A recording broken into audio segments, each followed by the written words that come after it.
intro song for you, a little bit more of a bluegrass style. I sprang that whole thing on Glenn about, what, 12 minutes ago? Easy. Hey, we got a new song for this week. So thank you all for tuning in and joining us. You know, every Friday afternoon we do this at 2 o'clock U.S. Eastern Time.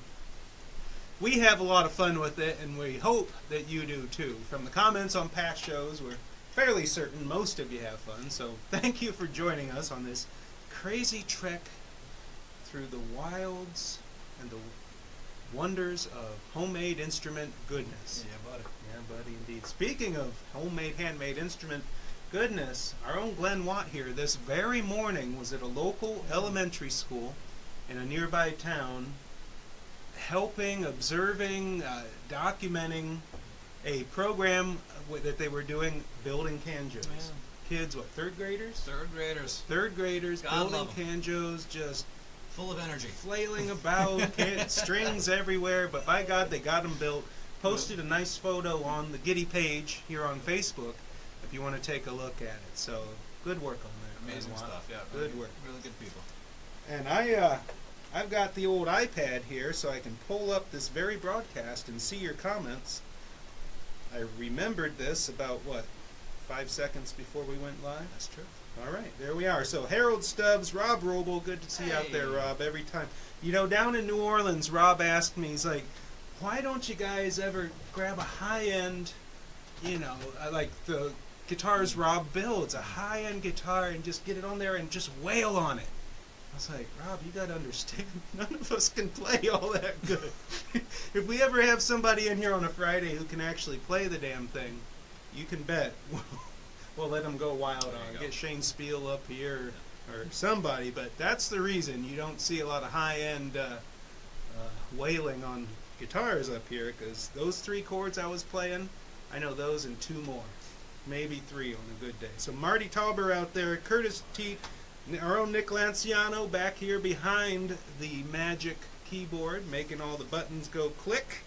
Keith Rierick, Steve Smith, thanks for joining us today. You got room for that over there? Give it a whirl. All right. I didn't bring a cup of coffee in, but I'm gonna make it through on love today, folks. So we got a lot to share with you. First of which are the winners from last week's giveaway. If you remember, 3 $50 gift certificates. And the reason I went with that for the giveaway last week was we got a lot of new stuff coming up on the CB Gitty site. I'm a little biased. I'll admit a little bias, but I think it's some really good stuff. Some of it made here in-house, new kits, a new Canjo hymnal, all sorts of good stuff. So I thought, give some money away, let people order some stuff, maybe some things that you wouldn't normally buy for yourself, but hey, free money, why not? So, the 3 winners from last week's show, $50 gift certificate to CB Gitty, Rick Flink. Hey! Rick Flink, a dedicated sharer of the show. And again, awesome. You get entered in these drawings by publicly sharing this very video broadcast here on Facebook, to your own page, to a group, wherever. So, Rick Flink, our own Henry Lohman. Hank Lohman, $50 gift certificate.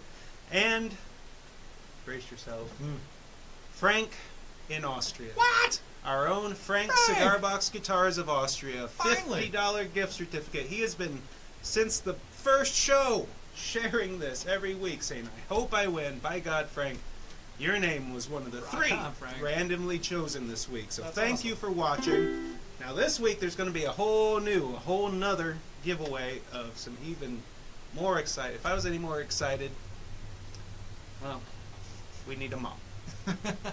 So, another giveaway we'll be talking about a little bit later in this show.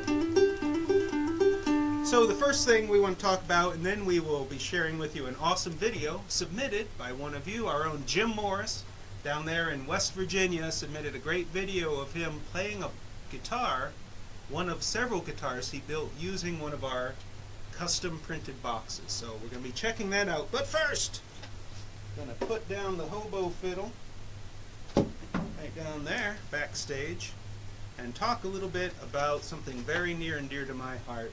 The newly released this week American Canjo Company Hymnal. This thing is 114 pages, spiral bound. Look at that. Can you see it? Spiral bound, all fancy like. First time We've spiral bound a publication, printed in-house. I spiral bound these by hand. I did a dozen of the first printing and discovered that spiral binding becomes tedious very quickly. But it's definitely worthwhile. 107 classic Christian hymns and spirituals in this book, most of which I remember from growing up in small Pentecostal churches in northern Ohio. And my grandmother, seen here on the introduction page, right there, that's my grandpa, Herb, me in the middle, 10 years old, and my grandma. She was the song leader in a lot of those churches we went to over the years. So I learned a lot of these hymns from her singing them both there at church and at home because they helped raise me and all that stuff. So there's a lot of good stuff in here. And I've got one here, Nearer My God to Thee, that I just wanted to quickly pick out on the Canjo. And this is not just any Canjo, folks. I modified this particular Canjo just the other day because I want to record some demonstration recordings of these songs in this book. So I took one of our standard Old Faithful Canjos, one string, and I screwed something to the neck there. Now, if Marty Tauber's out there watching, he knows what that is. That is one of Marty's Wicked Bucka. That's a Wicked Bucka pickup screwed onto the neck haphazardly of a one-string Canjo. Put through a little mic modeling amp down here. What do we got? Is Marty still out there? I can't see him right now, but we got Noah saying, hey, Noah, it's good to see you. Ron Thompson, awesome to see you. Scott Tebow! Yeah, buddy! Scott Tebow. Oh, there he is. Good to see you, buddy. He hasn't said... There he is. Marty's out there. Thanks for watching, Marty. One-string Canjo with a Wicked Bucker. I'm going to do Nearer My God to Thee. I got a little bit of chorus on there, a little bit of delay, reverb, I don't even know. Turn all the knobs up. Call it the Hendrix setting.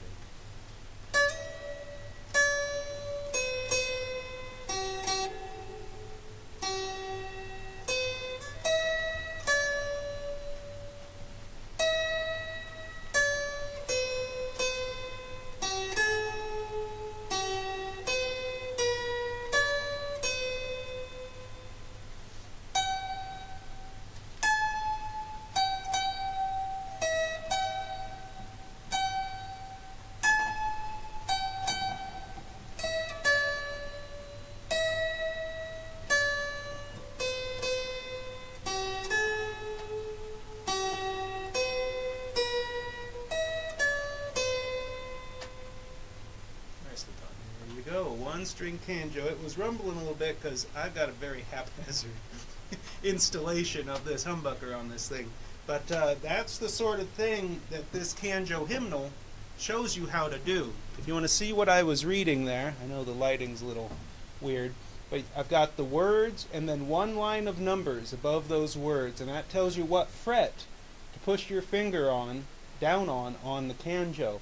Very easy. I got additional verses here, some history about the song, a related image on most of the pages, so I'm really happy and proud of this. And I wanted to add this version, this spiral bound by mine own hands version, is a limited edition, very limited edition. This book I'm looking at having published still in the US, but by an actual publishing house.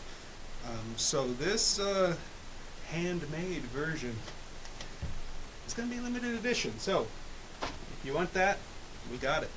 What you got? Hey, Henry Lohman on there. Yep. Henry, you won the giveaway for last week, $50 gift certificate. Congratulations, buddy. Craig Hopkins is about to finish his current build with a Wicked Bucker for the first time. You're going to love it because it's awesome. Yeah, buddy. Man, Jim Burt, roll tide, my man. Joe August, it's always awesome to see you. And Michael Capato, my favorite Michigonian, or one of my favorite, because I got Pat Riley out there too, and Jason Mills. Wait, there's a bunch of you people. A lot of Michiganders. Gary Hansen, isn't he from the Gary Hansen. All right, I love all of you. Yeah, turns out I do too. All right. What's next, Winlock? Saying hi to Danny Weddle. What's up, Danny? So next we have a verifiable. I shouldn't say that on screen. How'd that make it into the script? I didn't think it was going to get read. A verifiable, amazing guy, Jim Morris, who has built pretty much every type of homemade instrument known to man, and then some. I think he's made a few up. a lot of them from the historic plans. Anytime we have a contest, Jim's in there, usually hours later. Like, here's this little thing I did. It's like, oh my god. So here's a video Jim did showing off one of his new builds using one of our custom. Oh, I think he built 5 of them using custom printed box kit. So take a look and hope you enjoy it. Okay, here's a little ukulele I made using one of the custom 8.5 by 11 boxes from Gitty. The River House is a local homegrown, homegrown arts and music venue. Good folks there, and I ordered 5 of these boxes, figuring if they sold one, I'd make another one. I might make different instruments out of each of the 5 boxes, but the box went together very easily. It's got nice box jointed corners, 1/8 inch birch plywood, and I did put some reinforcement on the top and on each end, but the thing went together nicely. Strings are still stretching in.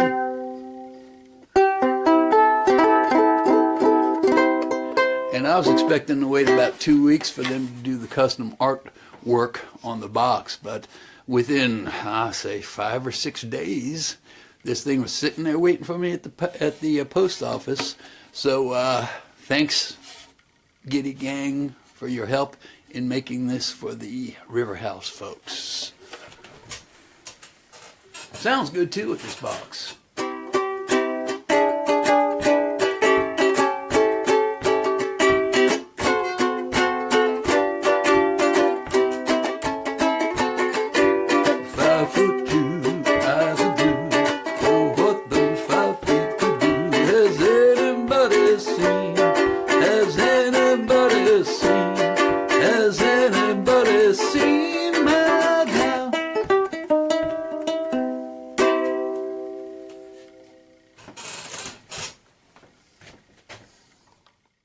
Nice close-up there at the end. Well, thank you to Jim Morris for sending that in. He always does great work, pretty much no matter what he's working with. And to me personally, he's an inspiration, and I hope to many of you out there as well. Speaking of inspiring stuff, we had a friend and customer, Paul Robertson, this week send us something cool to check out, and I'm holding one here. He sent us 3. Check that out, Glenn. Yep. Now, when you check the sharpness, but like my grandpa always said, you check your sharpness, there you go. Never along, always across. Yeah. This is an extremely sharp, modern rendition of a Japanese kiridashi. Am I saying that right, Nick? Yeah. Nick tells me that this style of blade has a tradition hundreds of years long over in Japan, where they would make these kind of the original utility knife. Except, as you can see, no retractable blade. This thing, in the parlance of New England, is wicked sharp, and it's made from an old file, an old US-made save edge file that he takes, grinds down, and puts an awesome point and edge on. He says he uses them for scoring lines, when he's building guitars, all sorts of stuff. So I'm certainly going to put one out on my bench, out in the shop, for those occasions when I'm able to get out there to the bench. I'm going to try like heck to not just slice the hell out of myself when I go to use it. But thank you, Paul, for sending those. That is really cool stuff. Who we got? I saw some Louis Van Marn. Thank you for tuning in. Gary Pack. Some new names out there. Ted Bernard. Old Ted out there. Good to see you, buddy. All right. I understand that some folks are having trouble getting the video to play this week. I'm sorry about that. It's in the hands of Facebook at this point. Hopefully once we end it and it's archived on the page, then you'll be able to watch it. So our apologies to anyone having trouble. We're going to keep pushing on. Keep on keeping on. We've got for those of you asking, Farley is not with us here today in person, but we've got a video coming up of her showing off one of the new premium necks we're making here that she has taken the lead on. I kind of babbled some words at her and said, "Come on," and ran away, and she figured it out from there. So really nice, American-made, right here in the CB Gitty shop. Premium cigar box guitar necks. They come already fully fretted, nice mahogany fretboard on a hard maple base. What else they got? Extended headstock that's already thinned down for you. Nice rounded back on those things, so it has a good hand feel. This is not one. This is my hobo fiddle, but I used the same rounding method on it. So, yeah. So we'll do that, and then when we come back, I've got a new song to sing for you, one that I wrote. And then we got more good stuff. So hope you enjoy this here video of Farley, part 1, I believe, Yes. of her showing off making our new premium necks. Hey there! I'm going to show you today how I go through the process of making one of our new premium necks. This thing has everything. It's got the fretboard already glued down, fretted. It's got a round over on the back. It's got an extended headstock so that you can shape it however you want. Drill your own tuners in there, whatever size you want. And it's just an overall beautiful neck, and I'm going to run you through the process. So come on. So first of all, it's really important. This neck is made out of a maple hardwood base. This is one of the hardest woods that we sell here at CB Gitty, and it's really important to start off with a really straight piece of wood because that's basically the foundation of your neck. So come on over here, we're going to put a scarf joint in it first, but we have to remember safety first. I'm going to put my glasses on.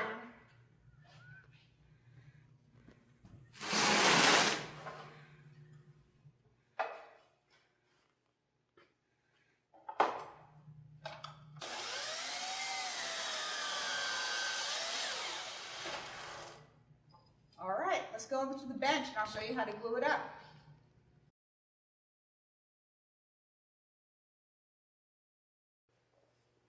Okay. So I got these cool jigs. I'm just going to put some glue on either end.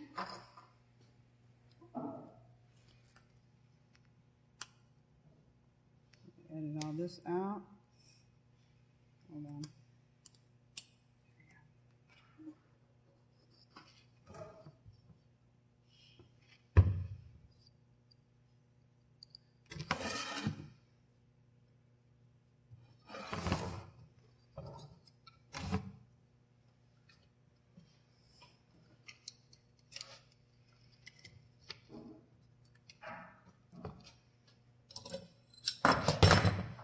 Put a little block in here so that the clamp doesn't put a dent in my headstock.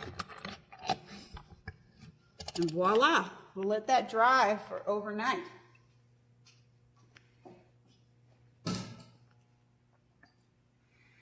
But for the sake of television entertainment, I have one that's already dry. There we go.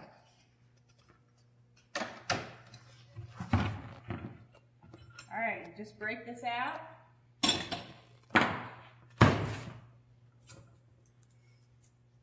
And we have our nice angle put onto our maple hardwood neck.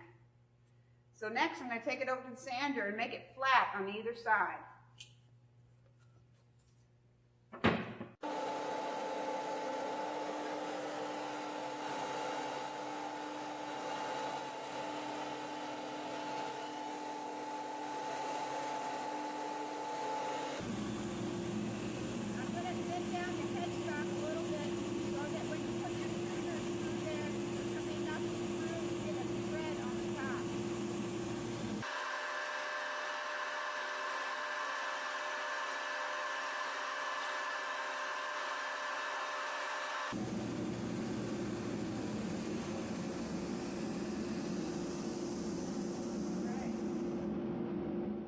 Alright, so I sanded the face just a little bit on the surface to make sure we had a nice straight surface, because next we're going to glue our fretboard, mahogany fretboard, onto the top of our maple neck. So come on over. So right over here we have our fretboards. Look at that. Ready for us to go. So we got our mahogany fretboard. I'm just going to put some glue on the back. And then some glue on the neck, because we don't want there to be any voids in there.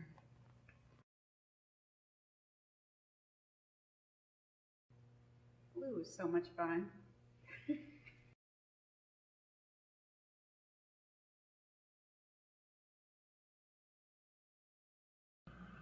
Down. Now we're going to start clamping this up.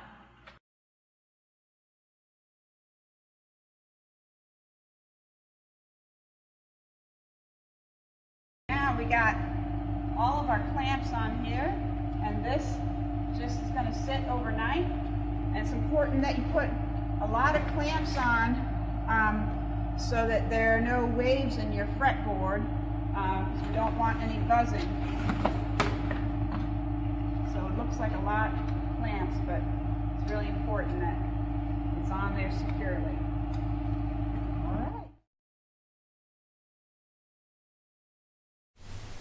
Hey, welcome back. Hope you enjoyed that. I'd like to jump out ahead of the train here and thank in advance the safety police, who will be informing us of all the safety violations that may or may not have taken place in that video.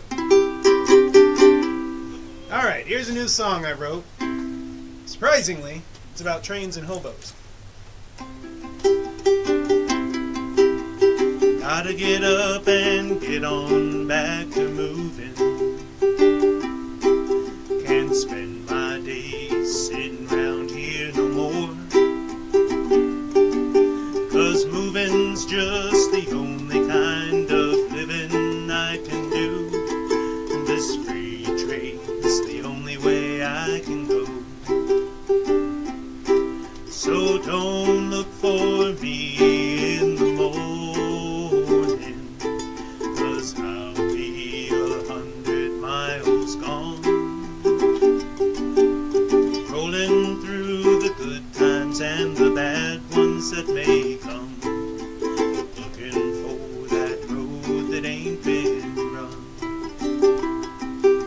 Sitting in the corner of a boxcar, grinding up across the great divide. The cold is like a chisel down inside you, but I know there's summer on the other side. So don't look for me in the morning, 'cause I'll be 100 miles gone. Rolling through the good times and the bad ones that may come. Looking for that road that ain't been run.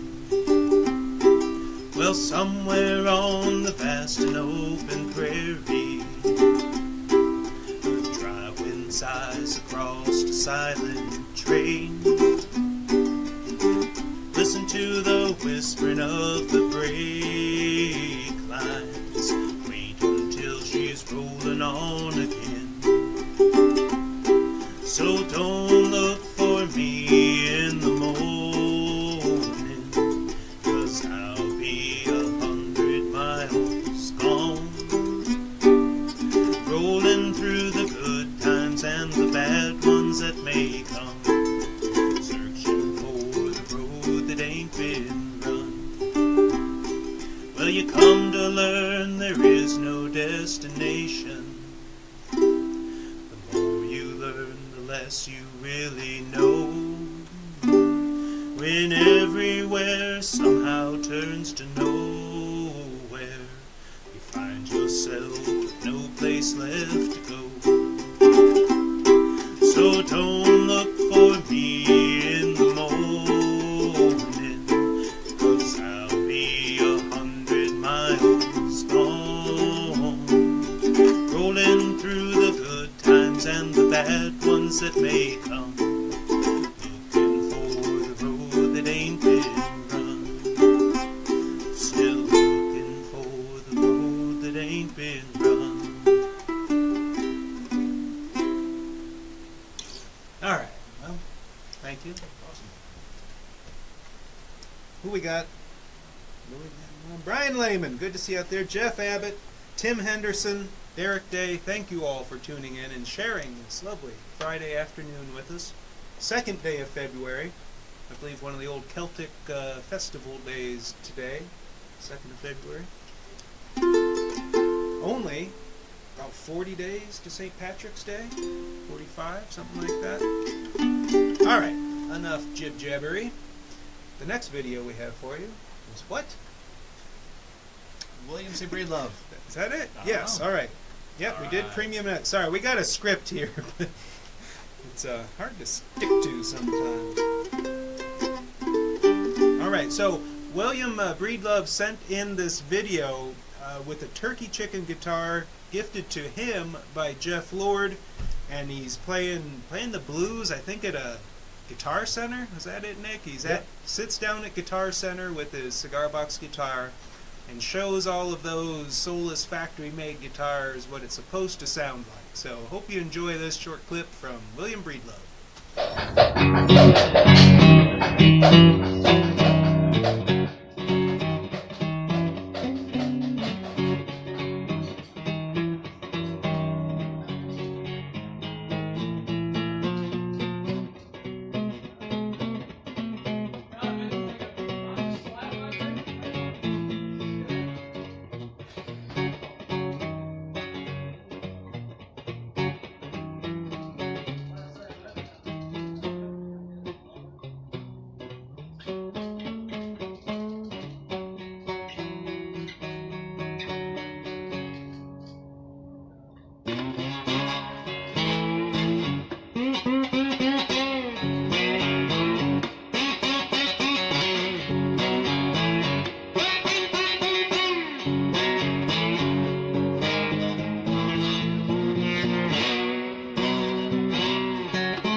St. Patrick's Day. It's coming right up, folks.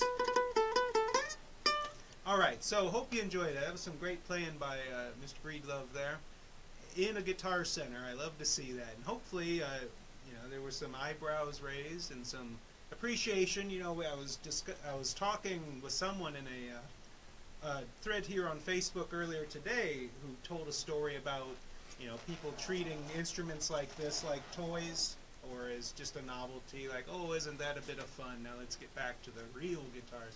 You know, some people will never get it, but fortunately a lot of people do. And those are the folks who watch this show, I think, are amongst that latter group. So thank you, and again, share this broadcast publicly here on Facebook to be entered in the drawing for Dun dun dun.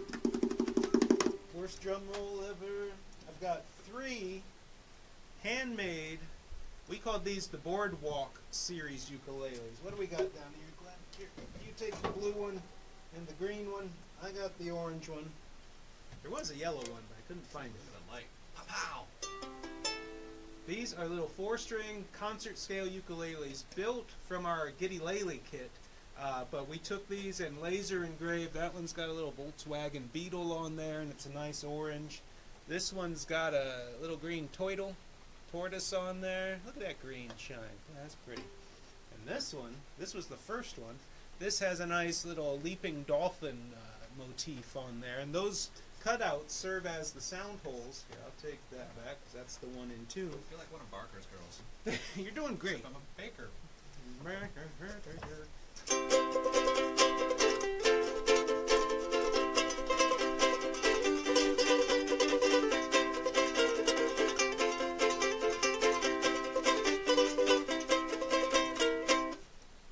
Yeah, buddy. So we're giving 3 of these away to 3 people chosen randomly from the list of literally well under 2 million people who are going to share this broadcast here on Facebook. 3 of you will be chosen to win these. A $75 value, I think. That's what they're priced at. So get in on that. Free shipping anywhere in the world on these prize giveaways. These very ones are the ones we're going to be shipping out. So, there's William. William, good job on that video. Very happy to be able to share that for you there, buddy.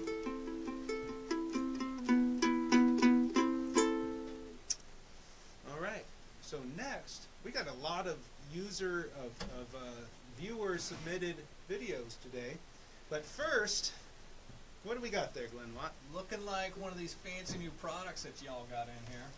Amongst the lineup of new products available from CB Gitty is this padded guitar gig bag. Now this is what I call a light duty gig bag. It's perfect for cigar box guitars. You'll see, pull that on out of there, Glenn. Dun, dun, dun. The one that's in there, it's pretty, this is about 9 by 13 box there, so it fits a nice, you know, some of the biggest cigar boxes. Now it won't fit everything if your neck is 40 inches long or all of that, but standard size cigar boxes fit in nicely. It zips up, carrying straps, nice big front pocket there, and we got them for $22.99, I think, which is pretty darn cheap for a bag. Now, like I say, it's a light duty bag. Don't go trying to put Grandpa's archtop Gibson from the 30s in there or anything, you know. But for cigar box guitars, keeping them safe, it works real nice. So I'm happy to have those. We do not make these in-house, I have to admit that. This is one of the products that we bring in from elsewhere. But it's a nice addition to the lineup, I think. So, Yes, sir. yeah, buddy. Well done. All right, so now we've got another viewer-submitted video. Now this one's kind of, they're all special, but this one is special because the creator of this video is a man named John McCusker, who you've been talking with, I think, on online, and Nick and Shane Spiel and I met John down at the New Orleans Cigar Box Guitar Festival a couple of weeks ago, and it turns out John was a reporter, a photojournalist for the Times-Picayune newspaper down there in New Orleans for many years. He's an amazing photographer, and he's also a jazz historian.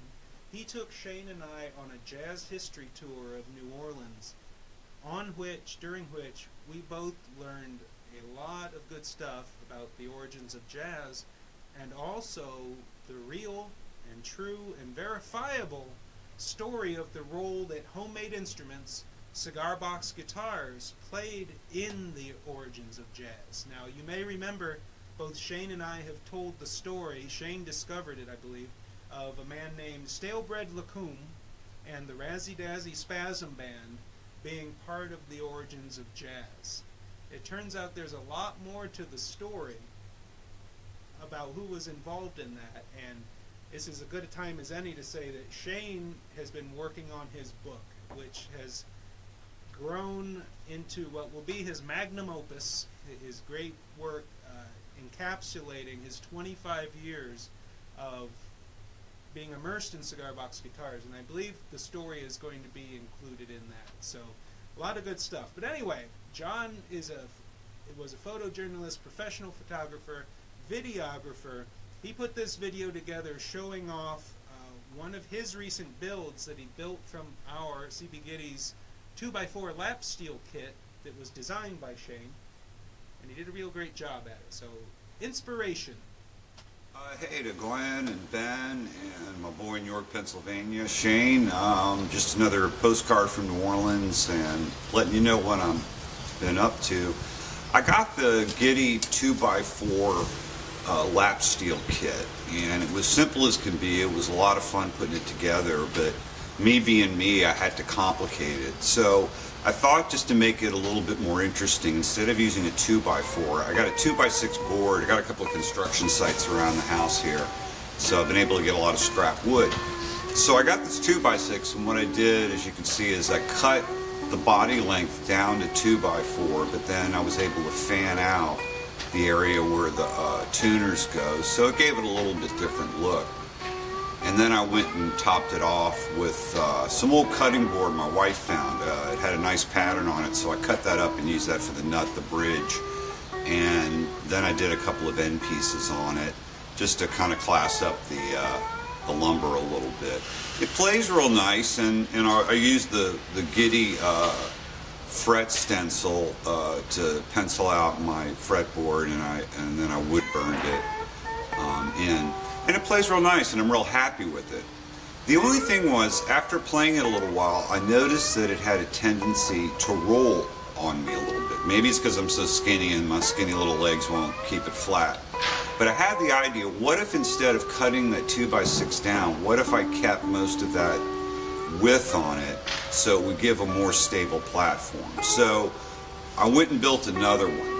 So on this one, what I decided to do was use the Gitty clear acrylic fretboard for the playing surfaces, and I decoupaged one of my photographs, a really beautiful skyline of the city of New Orleans. It's a picture of mine that I actually like a lot. I put that as the background on it, and decided to go with more of a classic guitar color on this, so painted it a metallic blue with Rust-Oleum.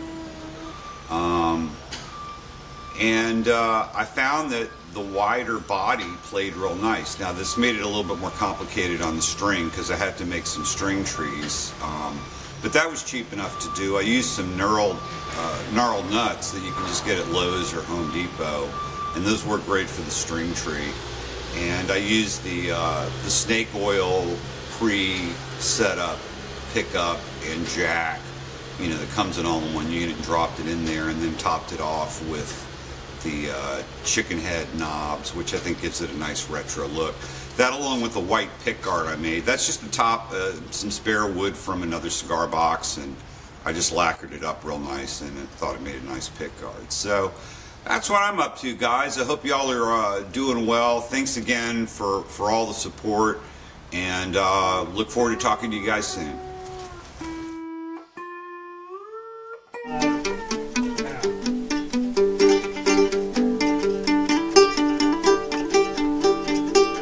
Alright, well, thanks to John McCusker for sending that video to us. He's got more that we've been talking about, that maybe a video on the role of homemade instruments in the origins of jazz. So looking forward to that. Had a couple of questions roll in there. Paul Robertson, who I believe is the same Paul Robertson who sent us these awesome, give me a second, Kiradashi knives, asked if we have the Wicked Buckers in stock, and indeed we do. We've got them in the aluminum finish that this Canjo has, and also a few left of the copper. Marty's busy winding more of the copper ones for us. So the Wicked Buckers are a thing that we are going to be keeping in stock as much as possible. So thanks for asking about that. Craig Hopkins asked about who won the Builders Contest in New Orleans. I was not one of the judges this year. I looked at the array of amazing instruments, and I told Shane, like, I'm out. You guys figure it out. I'm not in it. But I did get up on stage and announce them, and the third place prize went to Walter Beaver who it turns out is the doorman there at Bambula's, where the festival is held, got into cigar box guitars because of the festival and created this amp-in box. He took a little Orange Crush amp and built it into a cigar box, and it's really cool. So he was third place. Our good friend Charlie Rayfeld from Tejas Cigar Box Guitars had second place. And first place, our own Amzie Adams, my good friend Amzie. I tell you what, that man brings it every year, some of the wildest and most creative musical instrument creations, which is not surprising considering he started building cigar box dulcimers in the French Quarter of New Orleans in 1969. Amzie's been there for a long time. He says he rolled in a van, I think, with 8 or 80 or 70 other hippies in it back in the late 60s and got to Frenchman Street and was like, yeah, this is where I need to be, and he stayed. Amazing man. I saw him pop up there on the list a few moments ago. Amzie, if you're watching, I love you, man. So what else we got? I think that about Answered the questions? Yeah? Hi, Donna.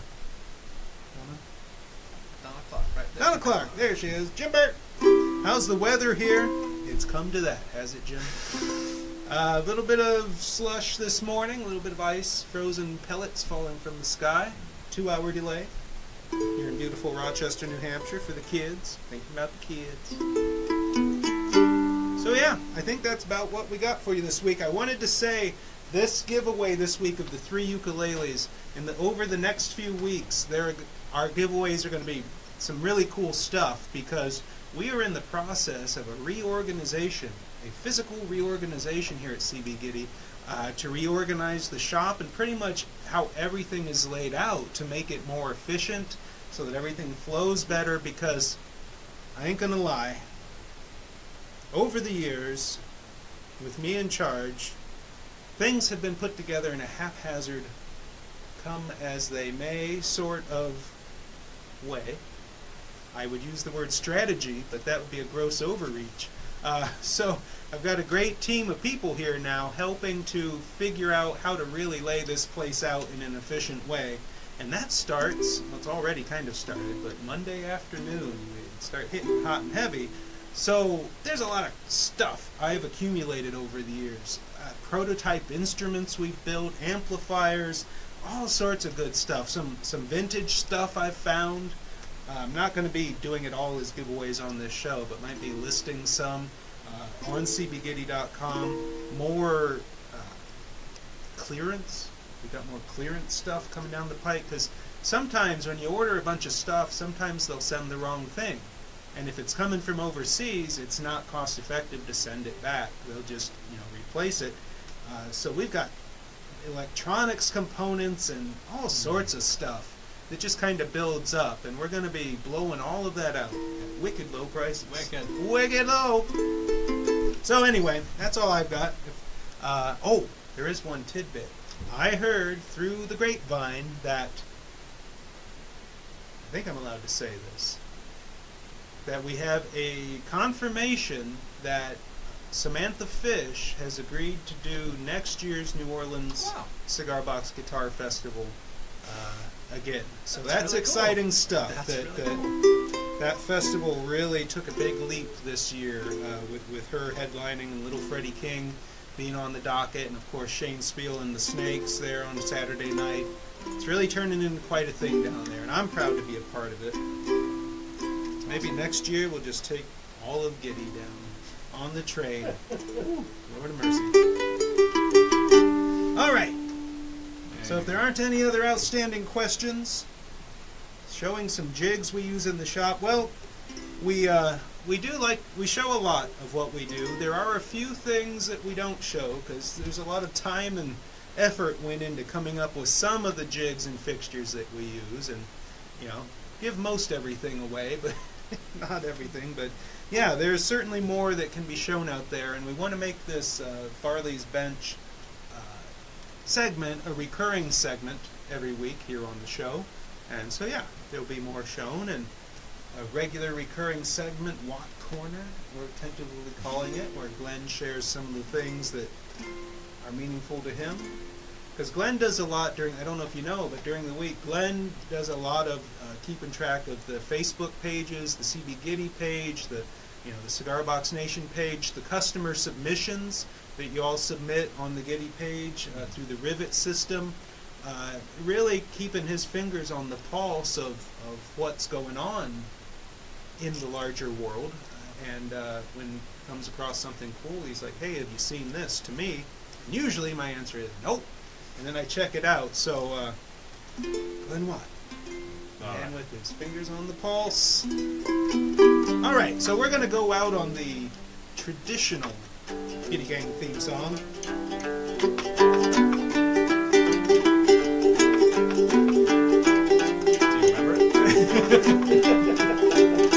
It's the Gitty Gang Show on Cigar Box Nation TV. This is our 29th show. Gitty Gang Show on Cigar Box Nation TV. And we came to you live from CB Gitty.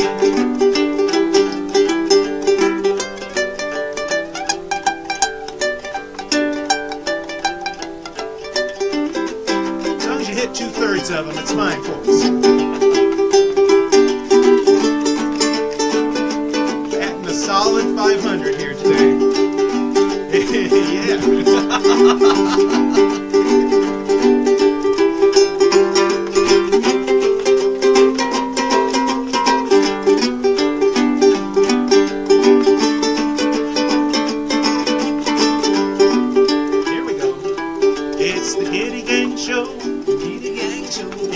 Come on, Nick. Gitty Gang Show. It's the Gitty Gang Show. There it is. It's the Gitty Gang Show. It's the Gitty Gang Show on Cigar Box Nation TV. Thank you for joining us. We'll be back again next week. Whole new show next week, folks. All new material.